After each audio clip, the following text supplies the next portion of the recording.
Guys, well,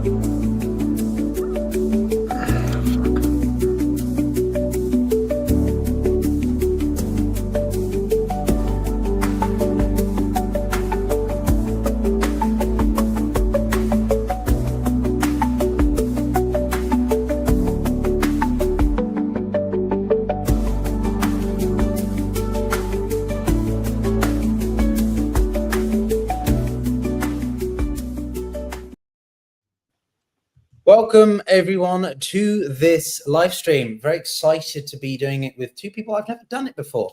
Lev Parnas, who is, well, I think all expert on Trump and, well, what he's thinking or usually probably isn't thinking. And Jason J. Smart, someone who we have had on the channel in a recorded sense, but I'm delighted to have Jason on a live stream with me. And if you're from either of their channels, well, welcome. My name's Piotr, and I expert on strategic studies and economics, and I've worked in the UN, the World Bank, and Russia and Africa. So a bit of a multitude of experiences here. And our goal with this stream is to sort of try and make sense of day 5, but with a particular focus on the Russian element and by extension, Trump, his relationship with Putin. Obviously, there are many developments happening at the time that we're streaming this now. Trump may well be about to come out and say some words about whether the United States is going to get involved in either bombing, some of the main nuclear bunkers and sort of areas that the Israelis can't access, or whether they're going to go for regime change or do nothing at all. That's what we're going to talk about as well. But Jason, Lev, welcome. Maybe, Jason, we could start with you. You focus a lot on the sort of Putin regime and Russia more broadly. And one of the things I think you and I are discussing off camera often is, to what extent is Putin doing well in the war in Ukraine? And so in the case of Israel and Iran, how do you think Putin's feeling right now? I think that Putin right now has a window of opportunity, which he recognizes. And it's something that we see strategically, actually, quite literally just today. I put out a video on YouTube about this, is that overall, Russia, if we look historically, is how it's operated with other countries, such as with Iran. It realizes it has a window of opportunity. When in 2015, when there was the Iran deal, the objective for Putin was to use this or to leverage this for his own advantage. He wasn't very interested in non-proliferation as much as how could he use this for something he wanted. And that's why he, so helpfully suggested that Russia could take the enriched uranium from the Iranians. And that's why earlier, back in the 90s, Russia was so happy to try to help out to enrich uranium for the Iranians. It wasn't really about helping them as much as it was because it's something they could balance out or leverage for their own needs. So today, I think that he's going into the situation and saying, listen, I've got a sort of a disaster in Ukraine. I'm not really sure I can get out of that. But, there's very few countries that have good relations with Iran, and Russia's one of them. And enough at this point, at least, where he could be a broker. But I think that's why he's going to look to Donald Trump specifically and say, listen, let's broker a deal. I can help, wrap this up and get what you need to get done in Iran. But as a result of that, I need you to do me a little bit of a favor in Ukraine. And actually, I do think that's part of the reason that we've seen less from the White House in regards to Ukraine and just as a whole, like why they're not going any direction. It's just totally ambivalent. It's not moving yes, it's not moving no, it's just ambivalent. I think the ambivalency is caused by something that is simply they realized that they were going to use Ukraine as a pawn in the future, and so they didn't want to commit to any position until that point. And right now they're getting out their cards and they're going to figure out what they're willing to pony up or partition up Ukraine in order to make a deal about Iran. But I'm very curious what Lev thinks about this. I mean, excuse me. First of all, Piotr, thank you for having me. And Jay, we've done plenty of shows together, and I think we got a great, group of definitely opinions here. I think you're 100% right in the sense that, and I want to take us back to that last phone call that they had. I wrote about it and reported on my Substack basically about that. What my sources were telling me in that phone call. Basically, that's when Trump walked away from Ukraine. That's what Putin told him, and Iran was on the conversation. It was basically, I'll give you the Middle East, you give me Ukraine type of a conversation, quid pro quo, without expanding on all the details, which we could get into a little bit more of it. But that was basically part of the call. And then you saw what started transpiring and going into effect. The other thing that I've been talking about, and also my source have been telling me already for 2 months, and Trump was planning to go after Iran a while ago. Him and Bibi had it set. It was a done deal. What happened is Tulsi Gabbard came into play. The situation with Russia came into play. The 60-day, this whole thing all transpired and almost caused relationships, even though behind the scenes with Bibi and the Qataris and all of the Middle East tour and all of that. But a lot of it had to do, even as if you saw that once Trump, Tulsi even came out recently saying that her assessment of Iran was that they were not close to having weapons, and then she just backwalked it, saying her and Trump are on the same side because we all understand the dynamics over there. So that was one of the main causes, I think, why we even had a delay till this. I think Trump was using, and I think they were trying to use Iran and all of that in negotiations with trying to get that some sort of deal negotiated over there. But at that point, I think if you take a look at how the chain of events transpired after that call, you right away had Trump walk away from Ukraine. Constant, I mean, and we could get into what happened last night. I mean, it was a completely brutal attack at Kyiv. And then right after that, the talks started breaking off with Iran. And here we are. And one of the key components to all of this that I talk about all the time, which is interesting, is a gentleman by the name of Steve Witkoff that happens to be involved in both of those negotiations, conversations, whatever you want to call them. I think it's really quite entertaining to see the rate at which things have changed. Putin's gone from being in what you can argue in control of the sort of peace talks and playing games with the White House to now potentially losing the most important strategic partner that Russia has. In many ways, China is economically important for Russia, but I think Iran there's more of an ideological similarity that they share. China's a little bit more gradual. It doesn't want to rock the boat too much because it benefits from the economy as it is. But Russia and Iran really want to sort of disrupt and sort of interfere with well, at least American interests and Western interests more broadly. And one wonders whether or not Putin has the capacity to do anything. I sort of put this back to you, Jason. One of the big questions I've been having is sort of Putin benefits from the war in the sense that oil prices go up, the attention goes off Ukraine, but it doesn't benefit him because he potentially loses a major regime that benefits him. Plus, what does that do? What precedent does it set for his own regime and stability? So, I mean, Jason, Lev, you both have, I'm sure, very strong opinions about that. I think that ultimately the fact is I don't think that Russia and Iran are friends. So, and the reason I would argue that is this. If you look back at their history for the past 500 years, whether it was, fighting over the Caucasus, the country of Georgia, for instance, which is a Christian country, the surrounding countries are Muslim, there's a lot of fighting for influence going back then. But then you get more towards modern era. That's a long time ago, obviously. I'm giving the president to how we got there. So the Persian Empire was one that the Russians had been at war at. They had 5 wars in total. Now, they did work together at times, specifically to fight the Ottoman Empire, where they had a common interest. But in general, they didn't really get along. And it was fighting over things like Azerbaijan or Armenia, which are today countries. Back then they were not. But what was interesting is that go forward a little bit and we get to a couple different things happen. Remember, Stalin invaded northern Iran and set up it was actually 1922, it was before Stalin. They set up a short-lived communist republic that collapsed very quickly. You go forward a little bit more. Stalin took part of northern Iran, but had to give it back because the US and the UK forced him. Then go forward a little bit more in history. And the Iranian regimes never had strong support from Russia historically. And I give you the example, when there was the war between Iran and Iraq, they supplied weapons of both sides, but more to the Iraqis because Saddam was willing to pay for it and they didn't really care who won. So Saddam Hussein was gassing villages in Iran and killing people, which is ultimately why I got the death sentence. But guess what? They didn't care. They were happy to go work with them as well.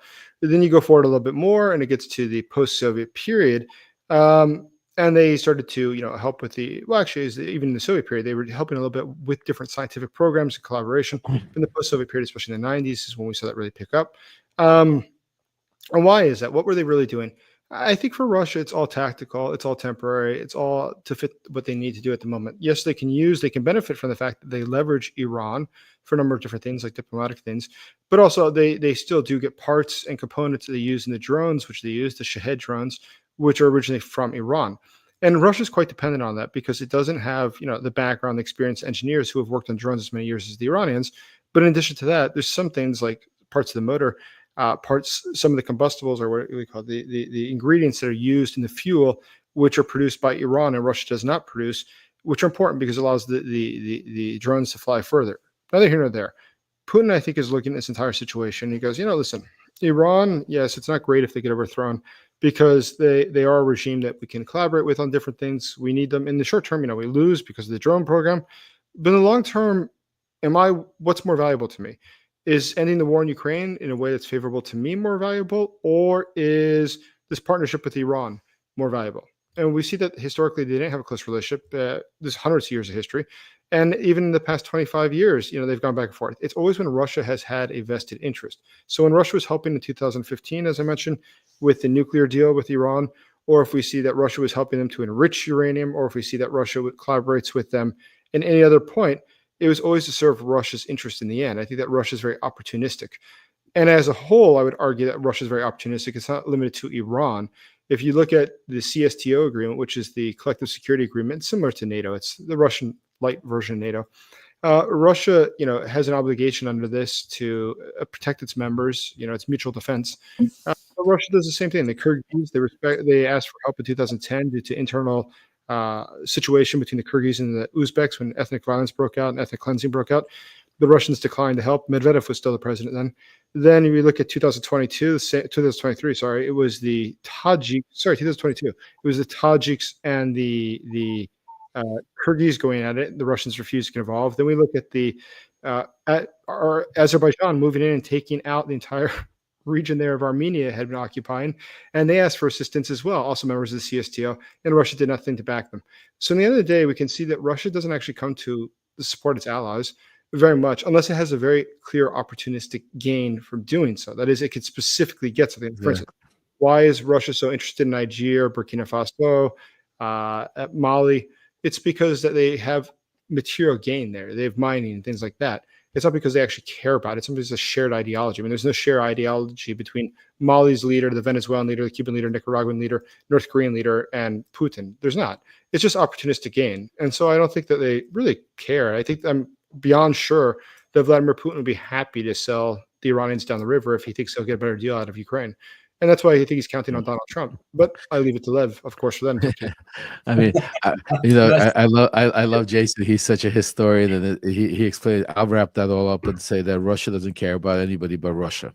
Yeah, So, that's it. basically, it doesn't matter unless it suits Vladimir Putin and what he wants done. He will use, he will abuse, he will play games, he will do. It doesn't matter what country. Today he's friends with you, tomorrow he's going after you, and we've seen it in history. It doesn't matter if it's Iran, other countries, and so on. But I think there's a lot. Jason's 100% right on everything he said. So I mean, there's really not that much I could add, except for if you take a look at this recent close relationship between Russia and Iran, where it became is, I think Iran started becoming Russia's enforcers in the Middle East of chaos, with all this, black money that's being transferred all over, dark money being, Iran was a major part of that, helping facilitate that, back channel oil deals, back channel, some of this, drug money that we've talked about. That was going. So Iran has, and a key point also in time of history that we should take a look at where the relationship started getting closer, I think, is right before October 7th. And I always led up to it because it was a very important part, because a lot of the media went around it, because we had Hamas leaders and that, or part of the IRGC and other leaders, and Jason will, could give us some better information on that, meeting up with in the Kremlin before October 7th happened. There were meetings, there were conversations. Russia was in charge. Russia needed distractions because of what was going on at the war. So there was a lot going on that I think that Russia aligns with Iran. But with that said, I also believe that we're not going to see unless something happens, because the wild card is Israel, obviously, but I think unless you see, I don't think we're looking at a regime change here. I don't think, and that's why I think Putin is still trying to be safe. I think that what they're looking at is particular strikes, knock out their nuclear sites, which Putin I don't think really cares about, because he's not looking for Iran to be a nuclear power threat to begin with. That's part of the ploy, in my opinion. I think, and I think they can continue the relationship going forward, being antagonistics in the Middle East and continuing some of the dark money stuff. So that's my opinion on that. No, I think you're right on that. Go on, Jason. I'll jump in. Lev, you hit a home run. You said exactly what I did not say, and I appreciate you saying that, because I think it's very important. I think what a lot of people don't recognize is the fact that Iran is an incredibly important ally for Russia for another reason, which is dark money. So the entire network that Russia has to smuggle out fuel is something that, or oil, I should say, is something that the Iranians are experts in. Keep in mind, they've been under sanctions for 50 years, so they're really good at that. And sure enough, they work together. So I think that's very interesting what Lev said, and it's absolutely true. Is October 7th there was the attacks in Israel. Now October 23rd, who was invited to the Kremlin as a guest? The leadership of Hamas.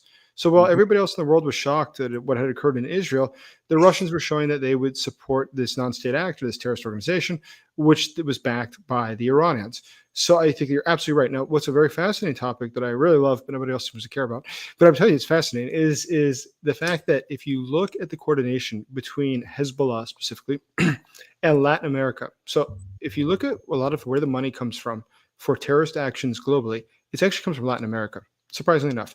And why that is, and actually the White House had a statement about this about 2 weeks ago, trying to go after these different things. The tri-state area is specifically where a lot of the money is being washed, a lot of the gold that's coming from Venezuela illegally, and all these different regimes work together. And I think a lot of people don't recognize the fact that, so these state actors, Russia and Iran and North Korea, Venezuela, what do they have in common? Well, they have in common that they're sanctioned states, which means that they can't have access to normal monetary units. They can't use the banking system. And so they're sort of closed off from everything. But then there's something else, is they have something in common with a different group, which is non-state actors. Who are those?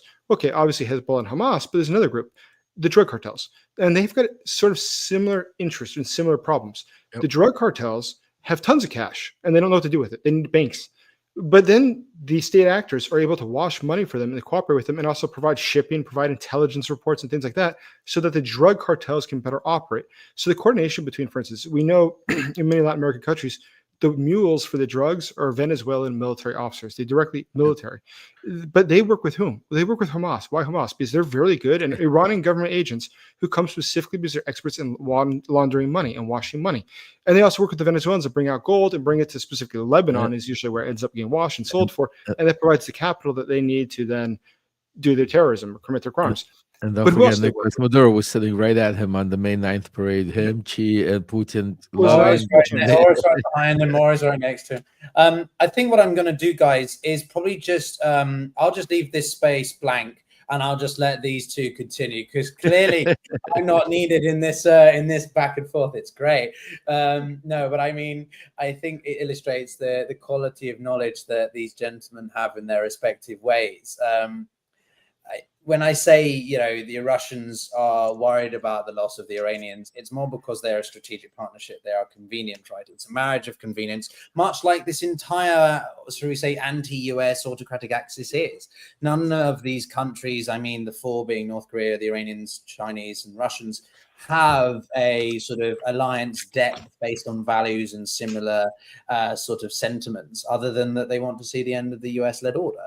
And that's not a way to build long-term reliability and stability. And clearly, whilst Putin would prefer not to lose the Islamic Republic, he's not going to go to the extent to save it, mainly because he can't, right? One of the main issues he's having is the inability to intercept, as we've touched upon, Jason. I've had a couple of experts from the Center of International Strategic Studies coming on, video posted tomorrow, about the drones, and the Russians can't do anything to defend their own airspace, let alone do much to help prevent the Israelis from doing things. And what I think is quite interesting, and Lev, I do want your thoughts on this particularly, is how quickly the Putin and Trump groups got together and they had a phone call. Hour long, not exactly been a common occurrence since Trump took office. But clearly it shows you that both of them, despite their desire or rhetoric, inflammatory rhetoric, especially from the Kremlin, right, they want to prevent escalation.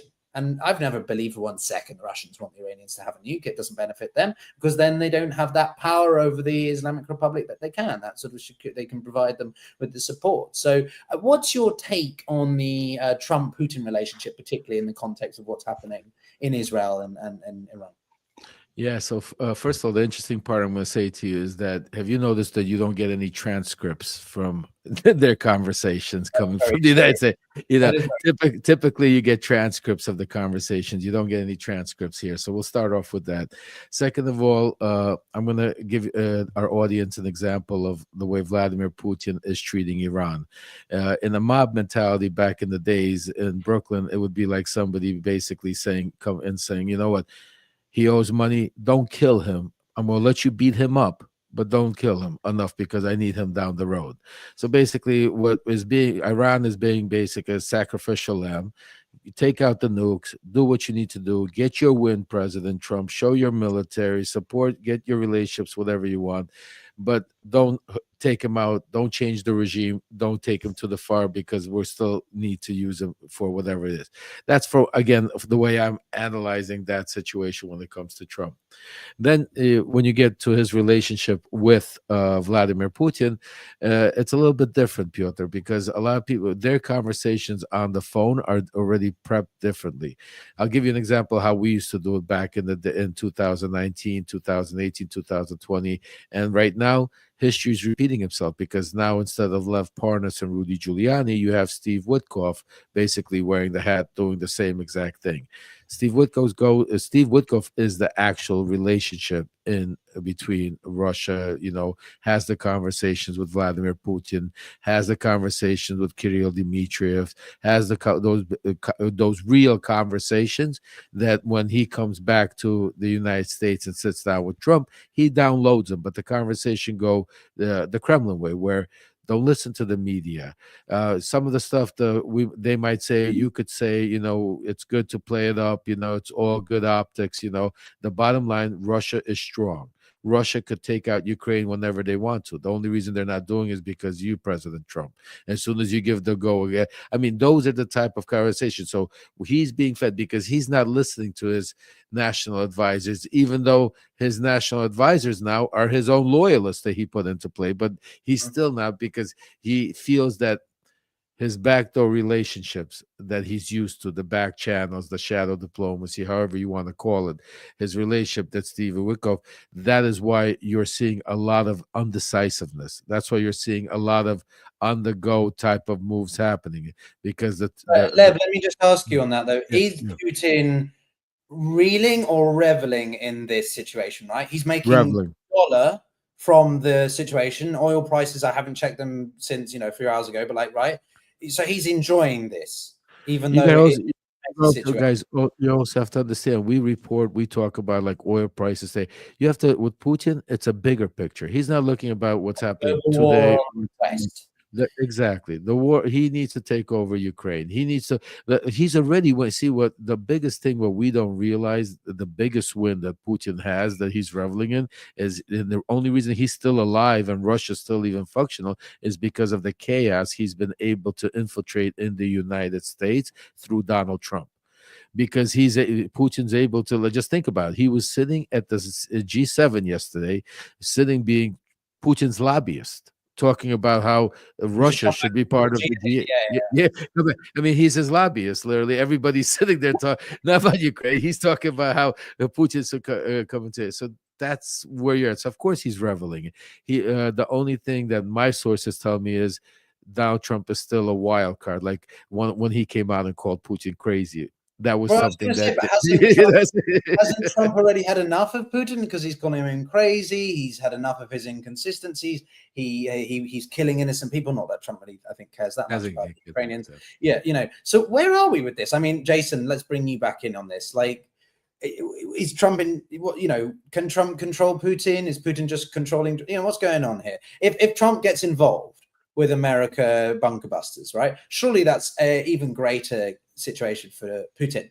because Putin can play the moral, principle card that Russia are not getting involved in another war. Trump's lied to his people about ending forever wars and peacemaker. I'm the one who wants to broker peace between Israel and Iran, but America's now got involved and escalated things even more. Would he go? Is that how Putin would try to play that? I don't think so. I mean, I think that ultimately, it's very hard to imagine somebody who's more transactional than the U.S. president. And so I think that, All unfortunately, four, just I'm sorry to interrupt you, but you said something so important. I think all four players in this game are very transaction. Three players, they're very transactional. I wouldn't put past all. You got Vladimir Putin, very transactional. Donald Trump, very transactional, and Bibi Netanyahu, very transactional. All You strong put those three together, I wouldn't put it past where it's already been worked out. Where Bibi gets his win by taking out Iranian, all of these nuclear sites. Trump and Putin get the win because they'll eventually get a peace deal somehow, some sort of peace deal to stop after Israel and America help out do what they do, and that will be the pretense of thinking about going after more of Ukraine. I mean, it's hypothetical, but go ahead, Jason. You're talking about three very transactional people involved in this game. I think that they're all trying to make a deal. That's the thing, is that it's sort of why it's a dangerous situation, is that I don't think that there's any fundamental values here for anybody. Typically when you're trying to analyze something that's happening politically or internationally, you look at, president and what's going to happen, what values they have, what similar interests they have, and you can try to predict what they're going to be willing to do. But in this case, there are no, I think, fast non-negotiables for Donald Trump nor for Putin. I think that, yeah, Trump wants to see a denuclearized Iran, because that's simply something that he's believed in for a while. It's something we've heard him say before, and it's something that I think they realize is the Israelis aren't going to negotiate about. That's a hard fast before it even begins. There's no point in even thinking otherwise. But then there's a second thing, is that I think where it gets complicated is if he believes it's only achievable by giving away part of Ukraine, would he do it? And I don't really doubt that he would do it. I'm quite sure that he would. And I see no evidence to the contrary. And I know a lot of people, and that's why I avoid U.S. politics, is I'm not trying to make a statement about U.S. politics. I simply ask a serious question, is where have you seen him state otherwise? And so far, I've not heard him state otherwise. I've heard him take policy positions that were absolute in nature, like he said yesterday about a denuclearized Iran. I've never heard him have a hard, fast rule about anything affecting Ukraine. I've never once heard him say, Ukraine's territorial integrity matters to me. I care about their 1991 borders, recognized by international law to be sovereign. I've never heard that out of his mouth. And that's why I'm pretty sure that he doesn't feel that way, because he's quite open about what he thinks. Donald Trump doesn't really, hide what he believes. He usually blurts it out. And the fact that he hasn't said that, and he's had 3.5 years now, makes me think that, I think he'll stick it to Ukraine if he thinks it will help him make a deal with the Iranians. Well, so I just want to make one quick PSA, which is, unfortunately, we're going to lose Lev, because he's such a busy chat with all his live streams and sort of spouting knowledge to everybody else. Lev, why aren't you doing this with me? Like I told you, we've been planning this for ages. Well, now we got each other. We're gonna start. We should do it again, Jason. I want you weekly. to come back. This is great. We love the Absolutely. dynamics. Everyone's really enjoying it. And if you have questions, guys, do drop them in the comments. But Lev, I'll pass it to you for any thoughts you want to mention before you have to jump off. And Jason, maybe we can continue for a little bit longer and then call it a day for this first inaugural stream. But Lev, all yours. Well, first of all, I appreciate for this inaugural stream having me on here, Piotr. I mean, you guys have some great knowledge. Jason, obviously, incredible in his background as incredible. So, but I want to say this. Listen, right now, first of all, we talk about Donald Trump and what he says, but I think it's more dangerous to think about what you don't know, what the media is not reporting about, what's going on, and what some of the things I've been talking about. Fortunate, unfortunate, however you want to look at it, my life took me to some very interesting places, and I have some very interesting sources all over the world, and some of them involving extremely these three positions. And I could tell you this much, that Donald Trump is the only one that's being played here. And that's why what worries me and scares me the most, because not only is Donald Trump not really in tune of what's happening and following basically what Stephen Witkoff is telling him. But Stephen Witkoff is way over his head here. And again, I'm not trying to insult Stephen Witkoff, say, he's this, is that, is the other thing. But he's dealing with two different regions, which is the Middle East and Russian Ukraine, Eastern Europe. That there's a lot more. They're treating it like a business deal, like a transaction deal. But there's a lot more history, and there's a lot more that goes behind it. And you have people there on both sides, on all of these sides, that have been dealing with this for many, many years, tens of years, decades. And Donald Trump literally, has never even probably watched a Netflix documentary about any of this. Well, Stephen Witkoff does. That's part of how Stephen Witkoff, before he goes negotiates some of the stuff he does, he watches a Netflix documentary. So this is what I'm trying to say to you. They're in over their head, being played out. We're seeing a lot of things happen in front of our eyes. But the one thing you guys all touched about, that follow the money. These are all transactional situations here. There's a reason why certain things are being played out. And, we're living in a very historical time. And I think we should do this more often. Well, I would love to, Lev. We should do it on Substack, YouTube, whatever, ways that we can bring more people together. Do you want to bring some breaking news to you, Lev, as you go away, which is that Israeli media reports that the US is likely to join the war against Iran. That's their assessment coming because Trump's just ended his National Security Council meeting, whatever, in the past 2 minutes. So looks like the US is involved. And if you take a look, Piotr, literally 5 days ago, I put a tweet out that the U.S., not Israel, that the U.S. is going to attack. Everybody called me crazy. Everybody told me 5 days ago. That's when the decision was made. On the 61st day, everything from there on till now is optics. Donald Trump likes to do The Apprentice, to do the reality show. There's other reasons for it. And we'll talk about it on the next show, I guess. But again, thanks for having me. I gotta run. I have another show starting in about 2 minutes. Thank you, guys. Jason, thank you. Have a great Lev, day, guys. You're the man. Good seeing you, buddy. Take care, guys. Yeah. Ciao. Thanks, Lev. Well, Jason, I mean, obviously one of the things that is on my mind as well is the impact on Russia's economy. You talk about that a lot on your channel. And do you think that this is going to, if Putin can play this out long enough, right? It's a bit of a stalling game. How much can he benefit from the current chaos in the Middle East for his wartime economy? How much can this offset the cracks that have been appearing in the Russian economy? Well, I think there's a few different things going on. So we can look at it. Once again, it's actually very hard to predict this for a few different reasons. So let's look at the positive for Russia. So oil prices went up a lot. So this is something that Russia benefits from.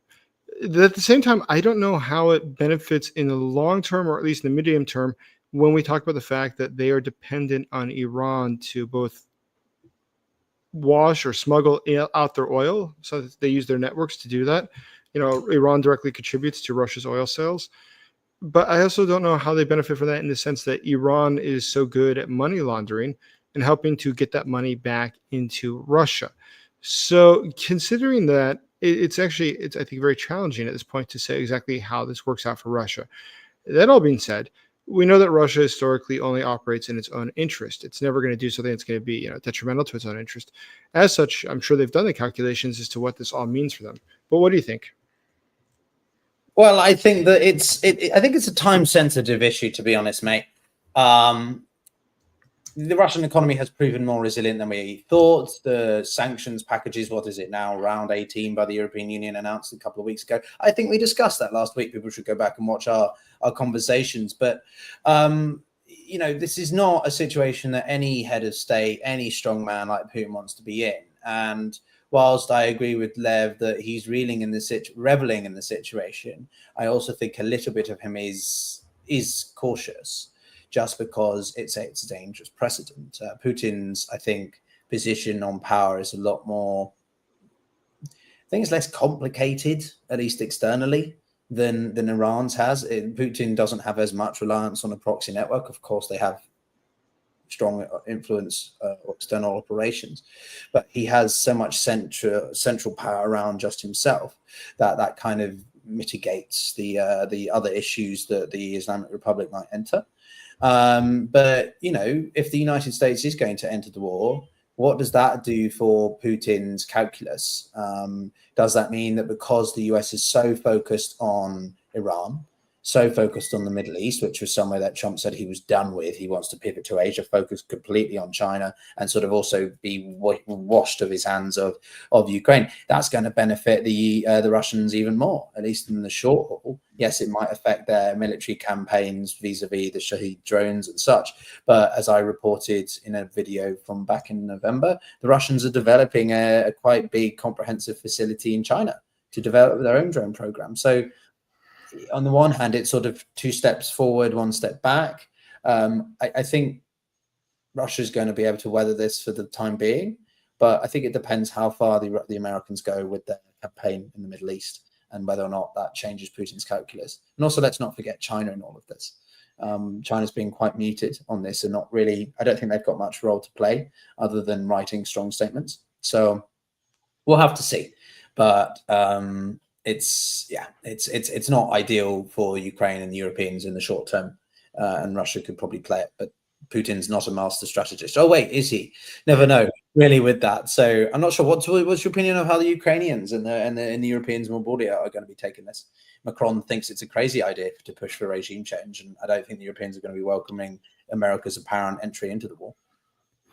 I think that there's probably a couple different angles on this, but one is that I think that the Russians have very clearly understood that Donald Trump is anxious just to make a deal. And they understand that the man is driven by his ego, which allows him to be manipulated much easier.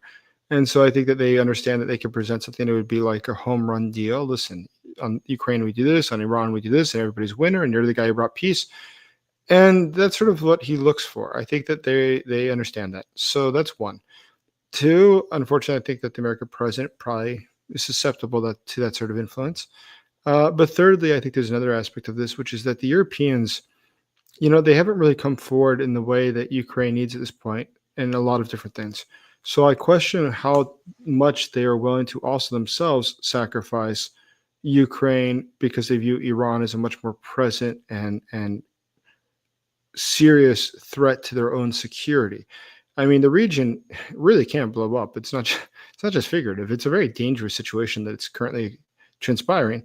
That being said, I have more faith in the Europeans' leadership in defending Ukraine's interests than I do in the leadership of the U.S. at this moment. So I think it's sort of hard to say. At the same time, I think that there's a very good chance that the Ukrainians, they very well do understand what's going on. We saw how international attention disappeared from Ukraine after the October 7th attacks in Israel. And this time around, I think we're going to see something very similar, is that, Ukraine is just going to be in the rear view mirror for many people as they look at the present top interest, top concern, which is going to be Iran. And in which case it means that, unfortunately, Ukraine will be deprioritized. And I'm curious to what trade-offs other countries are willing to make in relation to that. But what do you think? Well, I think that there's an interesting play here as well. Putin wants to be seen as peace broker. And if he can manage that effectively enough, then he could come out looking, at least in the global south, and of which I have some viewers who make their opinions quite clear in the comments, they look the more responsible power. And Putin very much values optics. He needs optics. He plays to the crowd in that way, much like the Iranians do. And a lot of people who seem to support it's not even about being pro-Iran, it's just anti-Israel because of their operations in Gaza more broadly. They therefore align themselves to people, the Russia cause. And interestingly, if you hear people like Colonel Douglas McGregor or Scott Ritter, these ostracized type voices, they are very sort of bullish on Russia's capability to sort of almost manage and navigate anything. But my biggest question is that, we sort of started touching upon it, and I meant to ask it when Lev was here, but I'll put it to you, which is sort of, okay, Putin doesn't do much. He's not going to get involved in this conflict. He's never wanted to give Iran the weapon. How does Russia weather the fact that it does lose one of its biggest strategic partners? It double downs with its support engagement with the North Koreans and the Chinese. It hangs out with the Cubans and Nicaraguans more. Venezuela plays a role more. Like, how does Russia replace such an integral member of its, anti-Western coalition? Well, I don't think it really cares about the coalition. And I don't think that Putin really cares about being. I don't think he cares at all. I don't think they care at all about being negotiator outside the fact that they realize it's opportunistic. It allows them to make trade-offs. But in and of itself, I don't think that Putin gives a damn about being a negotiator. I think that he simply understands that if you make yourself in demand and necessary, then everything has to pass through you. I mean, that was the whole reason that Russia was involved in 2015 in the talks, the nuclear deal for Iran, was because then all future action in the Middle East has to go through Moscow. And how Moscow looks at this, I think, is not because, once again, they actually even particularly care about what happens in the Middle East. It's different. It's because they simply understand that it will give them leverage on other priorities in other regions in the future. At present, that would have to be Ukraine. But that could be something else in the future. So they say, listen, we can be the middleman. Nobody else has a good relationship with Iran. We do. We can talk to them. We can broker something. But that comes at a certain cost. And then they can put on and extract the cost that they have or that they wish to extract. So I think that really, as far as their coalition goes, I mean, it's a non-existent. What's this coalition really? Because you look at these different groups, they don't have a shared ideology. They don't have a shared economic system outside of the illegal system they have. In actual operative terms and like what they have as an economies, they don't. I mean, European and the U.S. are much more integrated than these different state actors are. As far as the non-state actors go, sure, Russia does sometimes benefit from the work of these other groups or these other countries. But as a whole, no, I think it operates in every country there is operating its own state interest. I don't see any of them putting their neck out for anybody else. Because these dictatorships. I don't disagree with you on that, Jason, but surely it's a net negative to lose such a integral entity, right? Just purely from a materialistic standpoint, they are losing a hub of supplies for Shahed drones, which the Russians need to conduct their strikes against the Ukrainians on a daily basis. I'm surprised that you don't think they're not more bothered by that. I don't see any evidence that they are. I mean, once again, I think that they're stepping in to broker this deal, not because they care about the future of Iran, but because they care about their own ability to leverage it for something else. And Russia historically, specifically in the case of Iran, specifically in the case of negotiations the last 20 years, has always played this role. I think it's very opportunistic and they're trying to soak something out. I don't see any signs that the regime in Tehran is benefited from relationship to Moscow that extends where Russia has really lost something as a result of it. I've seen Russia gain things from it. I've never seen Russia lose anything. And even if you look at the 20-year agreement, which they just signed recently, it was the day before January 20th in 2025, they signed that agreement, if I recall correctly. So their 20-year joint strategic agreement intentionally does not have a clause about mutual security. Sorry? I know. No, I'm just saying, I know, but like this isn't any normal circumstances, right? This is the potential complete loss of a it's not like we're seeing a marginal change. I feel like you're playing it too much. I'm disagreeing with you. Dude, are we disagreeing? I don't know if we're disagreeing with you. But no, I'm surprised that how do they replace it though? You're saying that the Russians don't need it. No, I think that they're willing to trade them off. I mean, it's nice to have. Listen, it's nice to have around, but are they willing to sacrifice something themselves to keep it there? No. So if they get a choice tomorrow of sacrificing Iran, but they get to gain something in Ukraine, would they do it? Absolutely, they would. I mean, the Russians are. It's much more of a present threat for them. What is occurring in Ukraine? It's much more costly for them. The value of Iran is far less than what the Russians spend in Ukraine. So I think just strategically, as much as they can play the role that they have a concern or they care, but look at its history. At no point do we see Russia in its history going out of its way or sacrificing itself for the benefit of Iran. At least I cannot think of any examples. I mean, I made a video about this earlier today, which you can check out, which specifically went through the history of them. Their bilateral relations are for hundreds of years sort of the same. Russia uses them, and sometimes they do collaborate, but usually, as I said, it's temporary and it's tactical in nature because it's fighting the Ottomans, or it's in the current state, they need drones, and sure enough, the Iranians have drones, or they need to wash money, and the Iranians help them. But even then, the Iranians aren't doing it for free. They're making money on this. They're gaining stuff from this. This is not just because they're nice guys. They're gaining something. So I think that's an important aspect of this that's also worth considering. Yeah, for sure. The Russians have. There was a reason why they never did that well in the scramble for Africa, for example, because they were so focused on their land gains around that area, and they had built those relationships, those transactional relationships with the empires that surrounded it. I think more why I feel that this is an interesting. I don't disagree. I largely am in agreement. Obviously, realpolitik comes out to dominate overall, but the reason why I think it's difficult to know the calculus is simply just because we are living in really unprecedented times. And I know that word is overused, but this is a world where the global policeman is gone. The idea of peace dividend is gone. The balance of power between West and East is completely unfolding. We have the second largest military power that has invaded one in a conventional sense, which is the first time since 1945. There are so many principles and themes that we have taken a custom for, I think, over the past 80 years that are being blown out of the window. And to see, I'll put it this way, if Israel and Iran were happening on their own, this would be huge, because it's the event that so many analysts and people have predicted and feared for decades. But not only is it happening at the same time that we've still got Ukraine going on, we've just had near nuclear escalation between India and Pakistan, which we've forgotten about, that one of the worst air crashes in history about 5 hours before Israel launched its operations in India. And also, continued Chinese operations in and around Taiwan on a more frequent basis. So all these things put together make it incredibly difficult for me to see how this isn't a bigger deal. But you clearly think that the Russians will just move on and find a way to survive or sort of swallow it. So no, I think it's not exactly like that, though. It's a little bit different. Is that I think the Russians are willing to, once again, it's convenient to have them around, but it's not something that they would not be willing to part with. If tomorrow they got a great deal from the Americans about Ukraine, they'd be willing to sell, the Iranians for Ukraine. I think so. It's simply a cost benefit analysis. There's no ideology associated with this. They would prefer not to see this happen, because at present, and they must always publicly express their support for the Iranians, because that's what gives them leverage in this equation, is that they're perceived to be very close to them.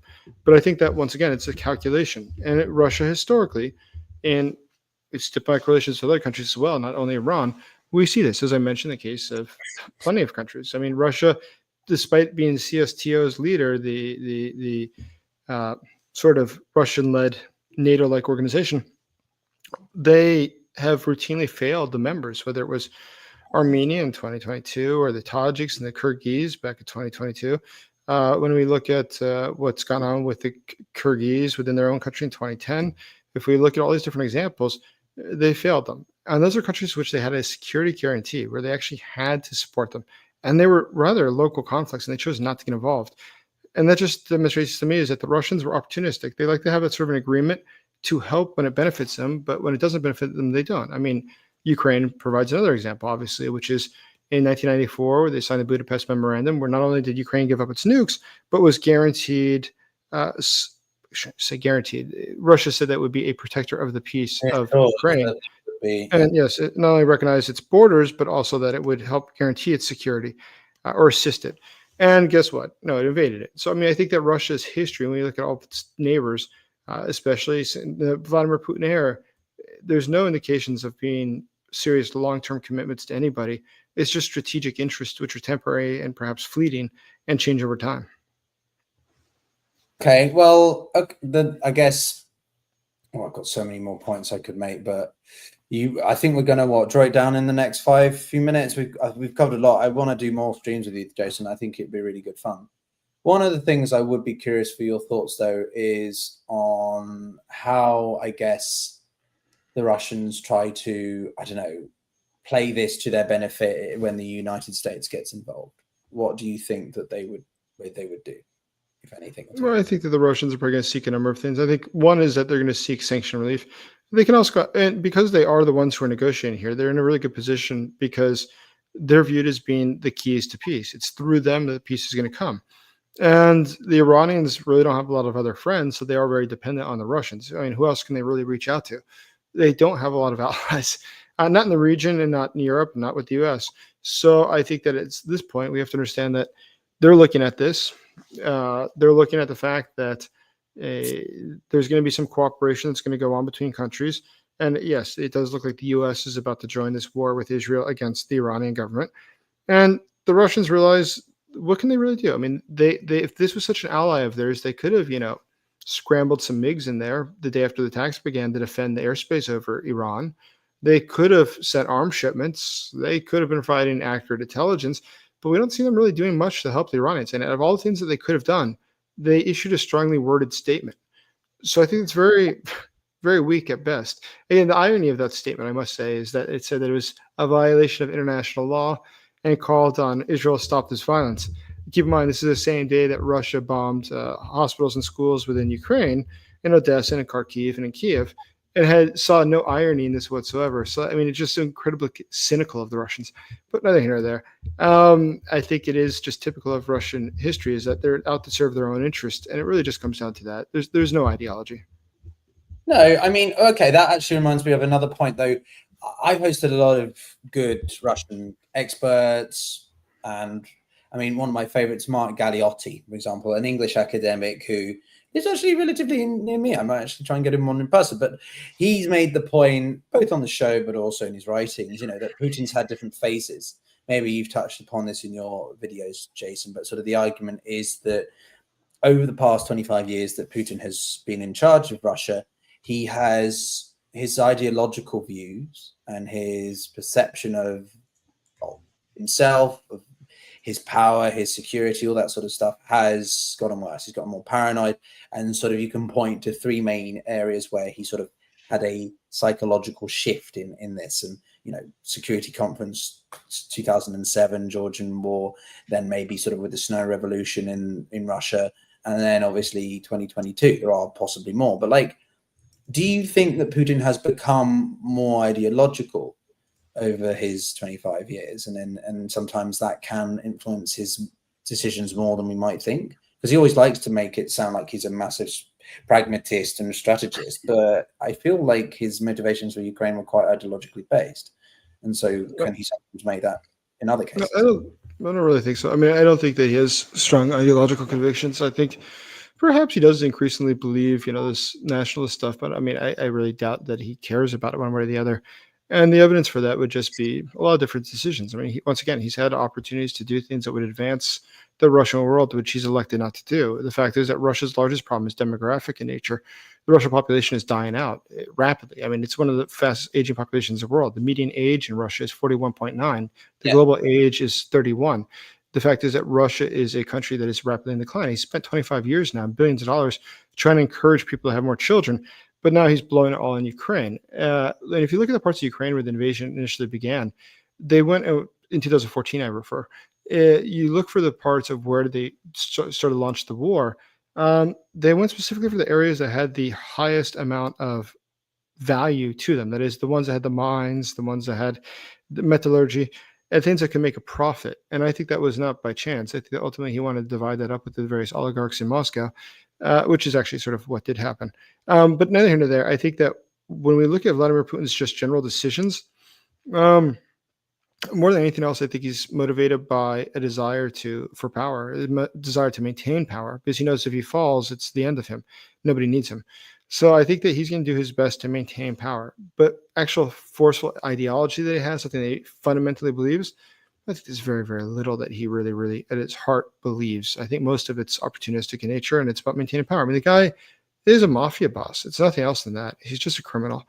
And unfortunately, we give him way too much credit to be more than that. And I think it's part of the game that Russia plays. They use the systems like diplomacy because it gives them legitimacy, and they behave like a state actor in many things.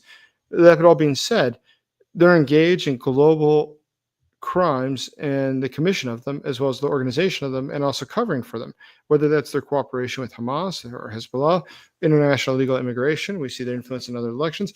But all of this, what does it really come to?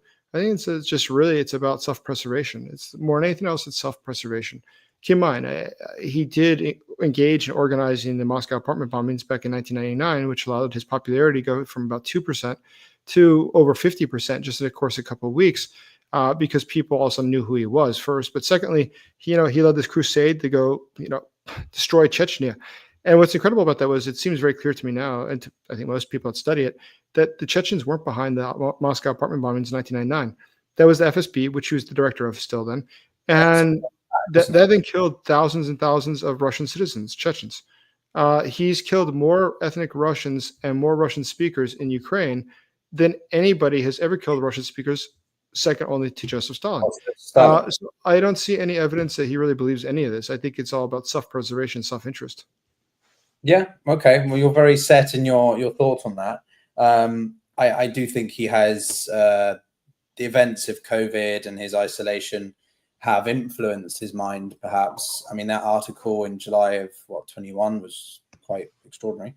But yeah, it's very much he has this desire to sort of, or this obsession with wanting to demonstrate to people that Russia is a great power and that it is the resurgence of Russia, right, after its failure of the 90s and things, and what he saw as the embarrassment of Yeltsin. And he's done a good job of sort of covering Russia's influence across multiple world regions in ways that you might not expect for Russia, considering its economic size relative to, say, the US or China.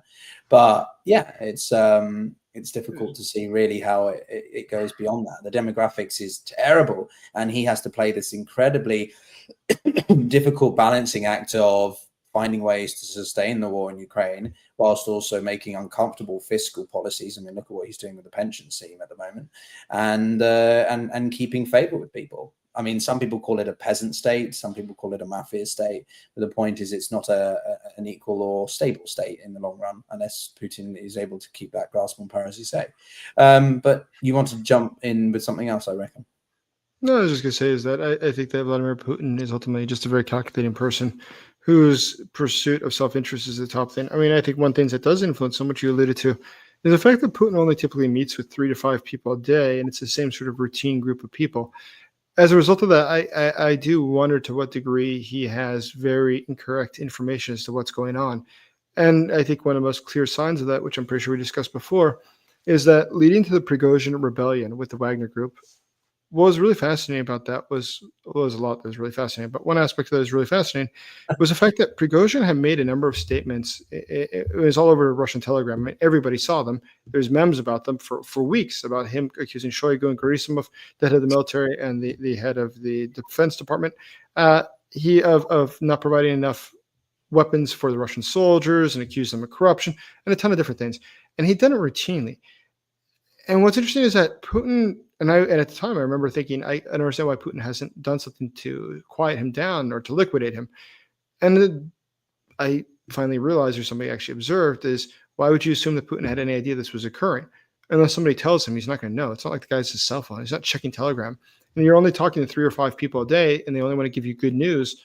You're only going to receive good news. So I do believe that he has an illusion of what's occurring, which is different from reality, whether it's in regards to the Russian economy or it's how the Russian military is doing.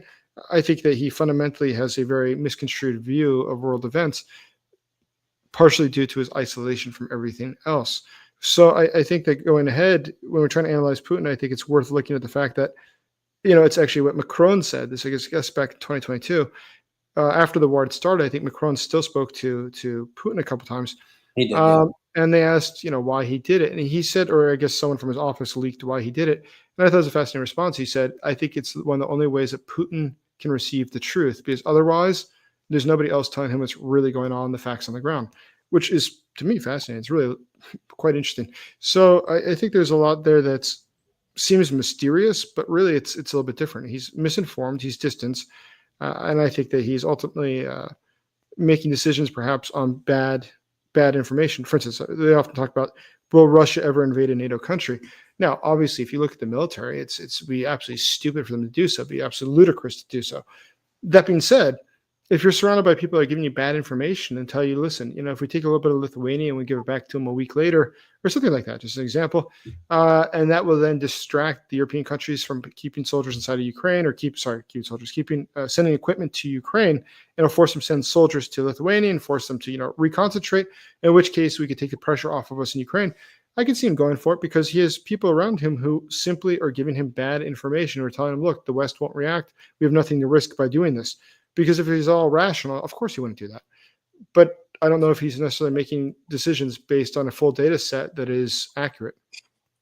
No, I agree with you. There was a very interesting article I read once in Psychology, and it was arguing the difference between irrationality and non-rationality. Irrationality is obviously, well, completely lunacy, but non-rationality was the emphasis that you're acting based on what you believe to be correct, i.e. on false information.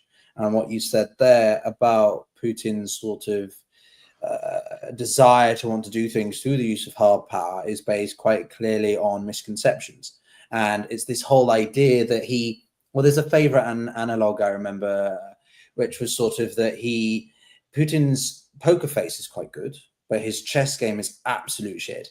And in some ways, I think that's quite apt because he's not a strategist. He's been quite hands-on on the tactical front. And whilst he might have this global worldview, to do that, to get there on an incremental basis, tactical level basis, it's not great. And when he's constantly fiddling with his power base, I mean, I was never really that confident in Shoigu as a defense minister, to be honest with you. Yes, they're yes men and they do what Putin says, but they're not the best people to do the job. And so you always question who Putin puts around him. I mean, you can see the same with President Xi Jinping of China, right? He is facing pressure from within the Communist Party. So what does he do when he's re-elected the third time? He replaces his standing committee with yes men, people who are purely loyalist, but not actually technocrats or people well placed to do the job based on experience and education and similar. And I think that Putin over time is, how long can he keep doing this, purging his own people or trying to, just rotate people laterally or horizontal or whatever. So I do think there's a day when it will come to a head, but it's still difficult to see when that is because, external factors are not playing completely into the hands that we prefer, right? But I think maybe, do you have anything else you wanted to cover? We've No, that's all I have. I can't really think of anything else at the moment. Yeah. Well, everyone, I think that's it from our first live stream with Jason tonight. Exciting. Jason, you've got quite a leg now ahead of you, I think you said. Any uploads you've got coming out? You've done some pretty cool videos, deep dives that I do encourage people to check out. Anything you wanted to shout out? No, I mean, I just put out a video today about why Putin's going to abandon Iran. So you can check that out. It's quite apropos. And so I think that going ahead, though, there'll be more. I mean, in the next few days, there's so much news coming out about Iran, which is truly fascinating that I'm sure that I'll be making more videos regarding the Russian-Iranian relationship and the Russian angle on this current war and how it's trying to benefit from it. I did one just myself on that and how Russia is seeking to benefit. And well, if you're interested, then do head over to my channel and check that out. But otherwise, we'll be back for a future stream with myself, Jason, Lev, and many more people. And well, thank you very much for watching, everyone, and stay safe out there. It's a pretty crazy world right now. Take care. Yeah.